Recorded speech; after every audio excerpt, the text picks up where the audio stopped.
агрессия об отстаивании своих границ, о выживании, вот игра молчан, наказывают игнором. Это тоже относится к пассивной агрессии. Да, этому можно учиться. Это характеризуется белым лицом. Рядом с другим человеком обязательно рождаются все наши чувства и эмоциональные состояния.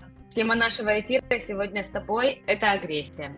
Одно из самых непростых состояний, которое может задевать как самого человека, так и тех, кто находится рядом с ним, окружающих. Так как это чувство, оно вылазит в игре, очень хорошо его заметно, я хочу, чтобы ты описала его со своей позиции психолога. Расскажи, пожалуйста, откуда вообще зарождается страх, вот в целом как эмоция, откуда он произрастает в человеке? Когда смех смешно, это понятно, когда грустно, тоже понятно, с чего берется агрессия.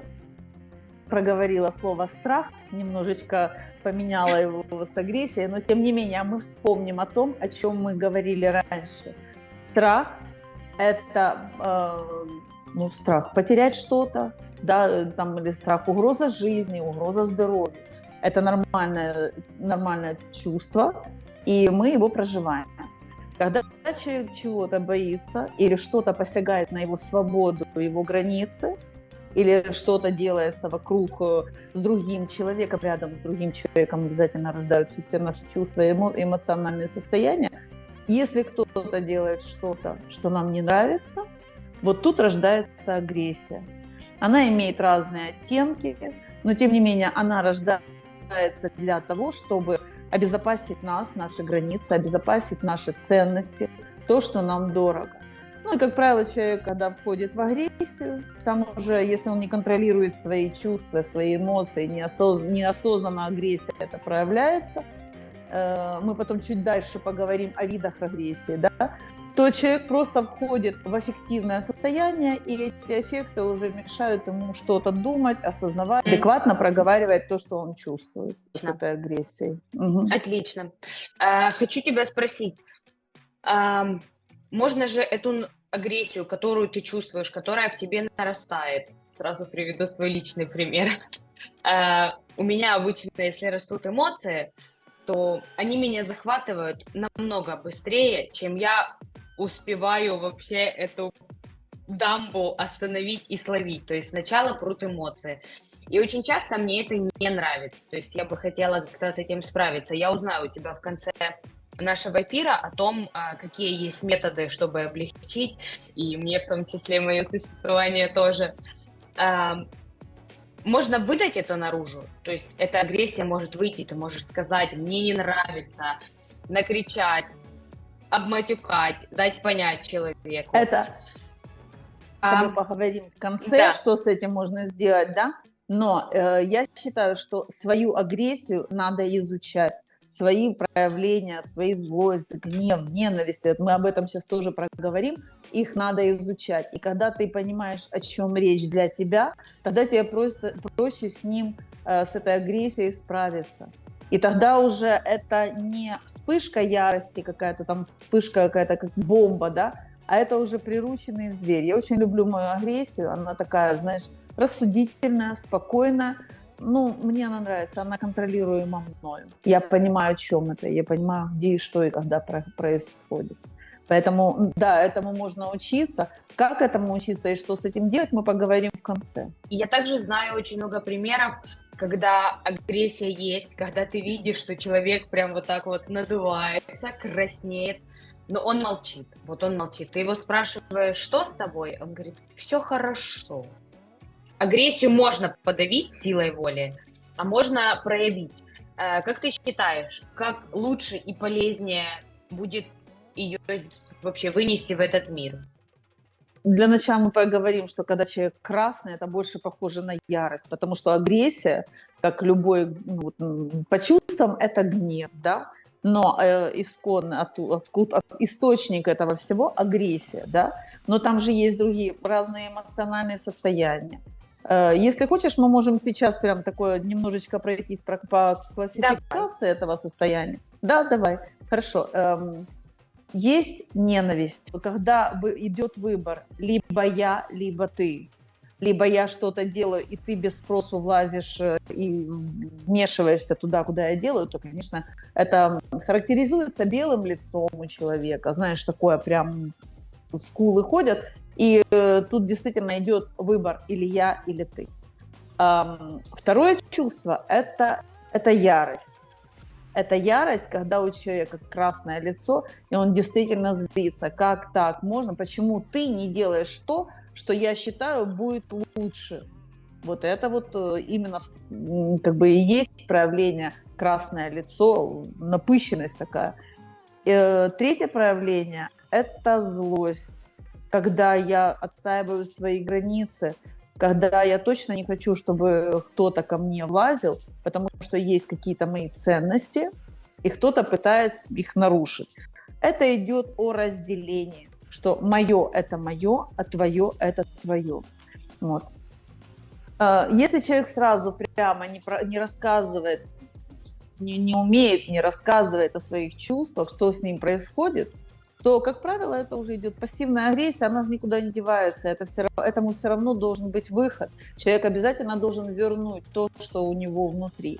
Вот. Если нет, пассивная агрессия – это и self-harm, это подростков, да, в основном проявляется, это и сарказм, это и сплетни, тоже, кстати, туда же, это расстройство пищевого поведения, это и агрессивные проявления, больше они у подростков проявляются, но они очень часто переходят и во взрослую. Это уже как становится копинг-стратегией поведения, да, когда вызывает человек на себя агрессию, типа как призыв «уничтожь меня», да, сделай что-то, чтобы мне было больно. И вот пассивная агрессия, там много можно рассказывать об этой пассивной агрессии. Давай будем говорить с тобой об открытой, о здоровой форме агрессии, потому что это, как и все остальные чувства, гнев, это легализованные чувства, которые человек обязан просто проявлять.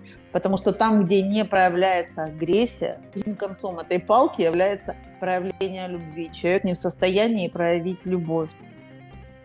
Ответила на твой вопрос? Да, ответила. Я также хотела сказать, что из тех моментов, которые ты перечислила, как агрессия подавленная выливается для человека, да, ты перечислила пищевое расстройство, то есть ты прямым текстом сказала, что это остается в теле и выходит психосоматикой, так что ее однозначно нужно проявлять. Но для того, чтобы ее проявить, нужно пойти в переговоры с другим человеком. Опять же, мы берем ситуацию, когда эмоции зашкаливают, и ты не всегда контролируешь, насколько корректно ты доносишь до человека. И также могу сказать, что однозначно есть люди, у кого есть проблема с именно вот переговорами, с тем, чтобы общаться с человеком, выслушать его, донести корректно свою мысль. Поэтому я хочу спросить, бывает ли такое, что эта агрессия, она может быть как-то полезна для человека, либо же она всегда разрушительна? Человек осознает свою агрессию и понимает, что и как. Я думаю, что сейчас уже можно сказать, что делать с этим, да, потому что осознание своей агрессии, понимание того, что происходит между людьми, это первый шаг к тому, чтобы понимать, что происходит со мной и как я могу реагировать по-другому. Без этого никак. Мы можем, конечно, учиться там надула губки, знаешь, и не разговаривать. Кстати, вот эта вот игра молчанку очень часто как наказывают игнором. Это тоже относится к пассивной агрессии. Когда человек не умеет открыть рот и сказать, что, слушай, со мной так нельзя, да, или, ну, это совсем не мой вариант, давай как-то по-другому искать. Что делать и как этому учиться? Гнев, ненависть, злость, они все рождаются при взаимодействии с другим человеком. Надо в первую очередь понять, какие ценности мои пытаются как-то или уничтожить, или обесценить, или что-то с ними сделать, да. Когда человек понимает, что, слушай, ну, действительно, это мои ценности, да, мне, допустим, мне очень важно, когда мое спокойствие, да, и мое какое-то мое время, когда мне нужна тишина и мне надо сконцентрироваться. И когда кто-то вторгается в мои пространства, конечно, я буду злиться, да, потому что это вот когда я понимаю, что да, для меня сейчас важно остаться самой, потому что это важная работа, то здесь уже уместно это отстаивание своих ценностей.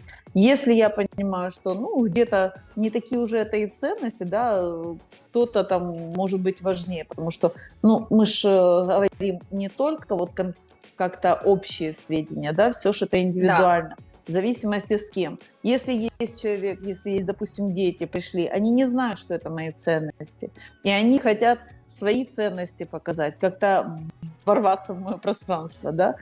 Но здесь мы действительно смотрим, какие мои ценности пытаются обесценить, да, и вообще пытаются или нет. Второй способ, второй шаг, наверное. Мы смотрим, а действительно ли человек меня не уважает и хочет обесценить мои ценности. Или это просто вот как-то произошло, да, ну или случайно, или нехотя.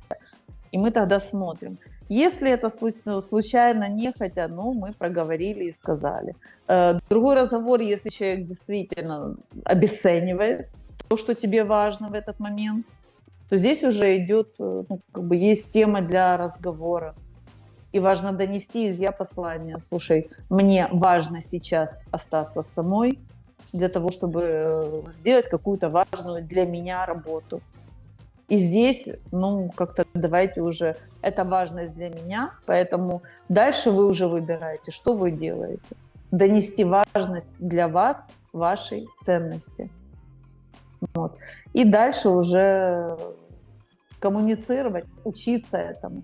Ну, если человек сразу видит, что, знаешь, есть вот 3 маячка этих, действительно ли это моя ценность, которую хотят разрушить, действительно ли ее хотят разрушить или обесценить, и как я могу ее защитить.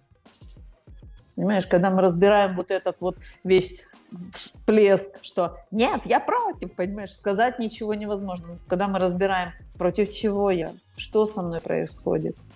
Знаешь, и иногда дальше, вот когда что со мной происходит, тогда мы уже можем конструктивно разговаривать с другим человеком, возвращать ему то, что со мной так точно нельзя, и это мне не подходит. Давай искать какие-то другие способы взаимодействия.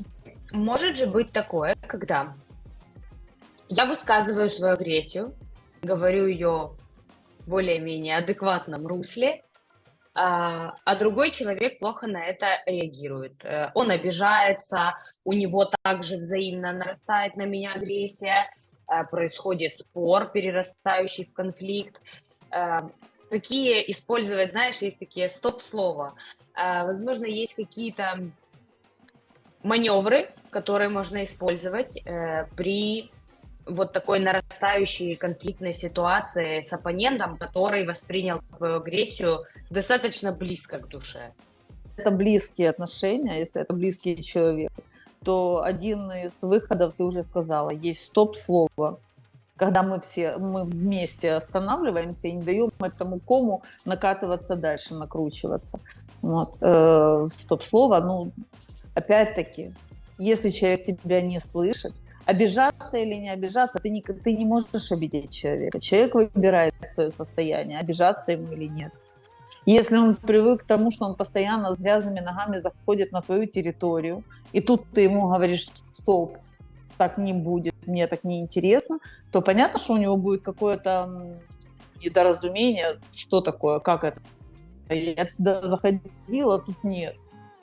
Ну, иногда и отношения портятся, иногда эти люди отходят. Но, тем не менее, в этот момент ты не предаешь себя, потому что ты можешь, конечно, продолжать вести себя дальше, когда человек делает то, что он хочет в твоем пространстве, и человек может продолжать то, что он делал раньше, но в таком случае ты предаешь себя.